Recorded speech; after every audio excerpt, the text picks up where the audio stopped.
मित्रों, जय माता दी।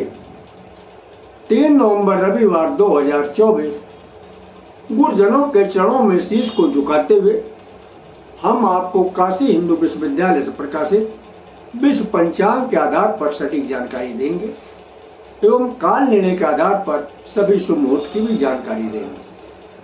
संपूर्ण जानकारी प्राप्त करने के लिए हमारे साथ अंत तक बने रहिएगा। आपने अभी तक हमारा चैनल सब्सक्राइब नहीं किया है तो प्लीज वीडियो शुरू करने के पहले मिश्रा ज्योतिष के को सब्सक्राइब अवश्य कर लीजिएगा और बेल आइकन की घंटी बजा दीजिए, क्योंकि आपका एक सब्सक्राइब हमारे लिए महत्वपूर्ण है। हम आप लोगों को बधाई देते हैं जिनका कि आज जन्मदिन है। हम आप लोगों को हार्दिक शुभकामनाएं देते हैं जिनकी कि आज मैरिज एनिवर्सरी है। हम आप लोगों को यानी जो इस वीडियो को देख रहे हैं उनकी दिक्कत परेशानी दूर हो माता रानी से विनती करते हैं। 3 नवंबर रविवार 2024 आज का पंचांग श्री शुभ संवत 2081 शक संवत 1946 सूर्य दक्षिणायन शरद ऋतु कार्तिक मास शुक्ल पक्ष द्वितीया तिथि रात्र में 8:32 तक रहेगी। तदुपरांत तृतीया तिथि आरंभ हो जाएगी। अनुराधा नक्षत्र अगले दिन भी रहेगा और आज भी है। सौभाग्य योग दिन में 12:09 तक रहेगा। तदुपरांत शोभन योग आरंभ हो जाएगा। बालवकरण दिन में 7:43 तक रहेंगे। कौलवकरण रात्र में 8:32 तक रहेंगे। दिशा शून्य पश्चिम दिशा, परिहार पान। आज पश्चिम दिशा की यात्रा आपके लिए ठीक नहीं है।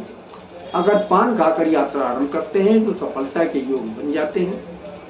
सूर्योदय प्रातः 6:29 पर होगा। सूर्यास्त शाम को 5:31 पर है।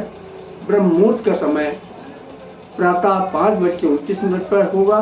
चंद्रोदय 6:16 पर है। सूर्य तुला राशि में, चंद्रमा वृश्चिक राशि में। चंद्रवास उत्तर दिशा। आज उत्तर दिशा की यात्रा आपके लिए लाभकारी साबित होगी। राहु काल शाम को 4:30 बजे से 6 बजे तक। गुलिक काल दिन में 3 बजे से 4:30 बजे तक। यमगंड काल दिन में 12 बजे से 1:30 बजे तक। किसी भी शुभ काम की शुरुआत अथवा यात्रा का आरंभ राहु काल में न करें। अगर कोई शुभ काम करना चाहते हैं या यात्रा का आरंभ करना चाहते हैं, ये दोनों ही काम गुलिक काल में शुरू करते हैं या फिर हमारे बताए गए काल निर्णय के आधार पर शुभ मुहूर्त में शुरू करते हैं तो आपको कामयाबी निश्चित मिलेगी। व्रत त्योहार में आज भैया दूज का भैया दूज का त्योहार मनाया जाएगा। अब हम आपको काल निर्णय के आधार पर सभी शुभ मुहूर्त की जानकारी दे रहे हैं, ध्यान दीजिएगा। रविवार अमृत काल से शुरू हो रहा है। अमृत काल का बाल 7:36 शुरू होगा, 8:12 तक रहेगा। प्रत्येक कार्य के लिए शुभ समय है। युवा 8:12 से शुरू होगा, 8:48 तक रहेगा। किसी भी कार्य के लिए शुभ अनुकूल समय है।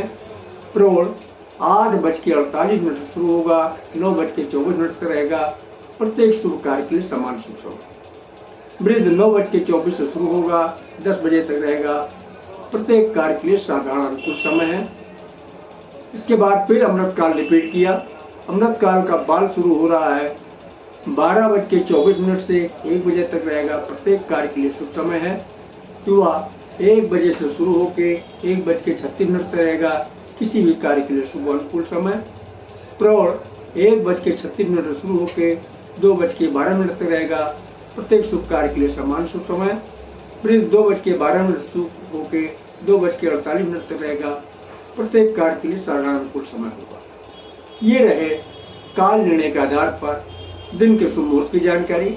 अब हम आपको काल निर्णय के आधार पर रात्र के शुभ मुहूर्त की जानकारी दे रहे हैं। रात की शुरुआत अमृत काल से हो रही है। अमृत काल का बाल शुरू हो रहा है 7:36 से 8 बजे तक रहेगा। प्रत्येक कार्य के लिए शुभ समय है। युवा 8 बजे से शुरू होकर 8:24 रहेगा, किसी भी कार्य के लिए शुभ व अनुकूल समय होगा। प्रौढ़ 8:24 से शुरू होकर 8:48 रहेगा, प्रत्येक शुभ कार्य के लिए समान शुभ समय होगा। वृद्ध 8:48 से शुरू होकर 9:13 तक रहेगा, प्रत्येक कार्य के लिए साधारण शुभ समय होगा। अमृतकाल अमृतकाल शुरू हो रहा है 11:36 से 12:12 तक, प्रत्येक कार्य के लिए शुभ समय। युवा 12:12 से शुरू होकर 12:48 तक रहेगा, किसी भी कार्य के लिए शुभ अनुकूल समय। प्रौढ़ 12:48 से शुरू होकर 1:24 तक रहेगा, प्रत्येक शुभ कार्य के लिए समान शुभ समय। वृद्ध 1:48 शुरू होकर 2 बजे तक रहेगा, प्रत्येक कार्य के लिए साधारण अनुकूल समय। तो ये रहे काल निर्णय के आधार पर सभी शुभ मुहूर्त की जानकारी।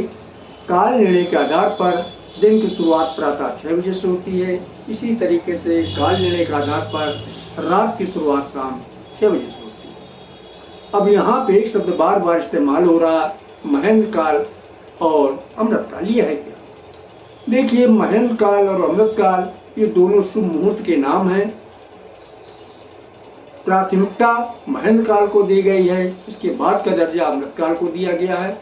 जहां तक संभव हो सके आप लोग महेंद्र काल में काम शुरू करिएगा, कामयाबी आपको निश्चित मिलेगी। अब यहाँ पर एक शब्द और इस्तेमाल हो रहा, बाल, युवा, प्रौढ़ और वृद्ध। ये क्या? देखो, बाल, युवा, प्रौढ़ और वृद्ध, इसको आपको आसानी समझ में आ जाए इसके लिए हम आपको एक उदाहरण दे रहे हैं। देखिए, जब इंसान जन्म लेता है तो बाल होता है, यानी बच्चा होता है। आपने जब जन्म लिया तब आप बच्चे थे, इसके बाद में आपकी उम्र बढ़ी, आप युवा हो गए यानी जवान हो गए, और भी आगे उम्र बढ़ी तो आप जवान भी नहीं बचे, यानी अधेड़ हुए। यानी जवान और बूढ़े के बीच क्या जो होता है वो अधेड़ होता है, जिसे प्रौढ़ा बोला गया है। इसके बाद जब उम्र बढ़ी तो आप वृद्ध हो गए यानी बूढ़े हो गए। तो इसी तरीके से इस समय को 4 भागों में विद्वानों ने विभाजित किया है। अब हम आपसे एक सवाल करते हैं कि आप बताइए, बाल ज्यादा ताकतवर होगा या वृद्ध? सही कह रहे हैं, ना बाल ताकतवर होगा ना वृद्ध ताकतवर होगा। ताकतवर होगा कौन? युवा या फिर प्रौढ़। सही कह रहे हैं आप।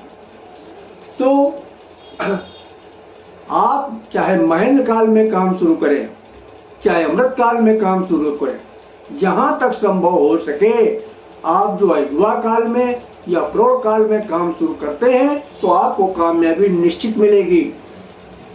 ये मेरा खुद का अपना 40 साल का अनुभव है। तो इन्हीं कारणों से अगर आपको युवा और प्रौढ़ का टाइम नहीं मिलता है तब आप बाल और वृद्ध का भी इस्तेमाल कर सकते हैं। कामयाबी तब भी मिलेगी, लेकिन बस अंतर इतना रहेगा, कामयाबी देर से मिलेगी, क्योंकि बाल और वृद्ध में ताकत उतनी नहीं होती है, ये कम ताकतवर होते हैं।